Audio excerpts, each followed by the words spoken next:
Sizningcha urushlar yillab davom etishi kerakmi? Tarixda shunday bir jang borki, u hatto pitsa buyurtma qilganingizda yetib kelishdan ham tezroq tugagan. Bor yo'g'i 38 daqiqa.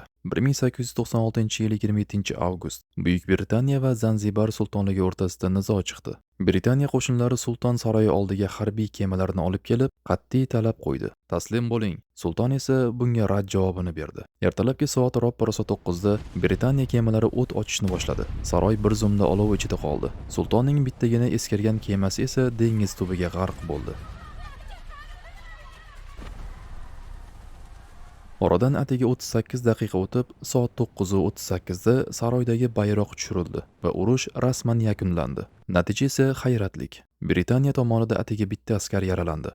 Zanzibar tomonida esa 500 ga yaqin odam talafot ko'rdi. Bu to'qnashuv tarixiga Angliya-Zanzibar urushi nomi bilan insoniyat tarixidagi eng qisqa qurolli jang sifatida kirdi. Tasavvur qiling, agar siz o'sha paytda Zanzibarda yashayotganingizda, ertalabki choyingizni ichib bo'lguningizcha urush boshlanib, tugab ham bo'lgan bo'lardi.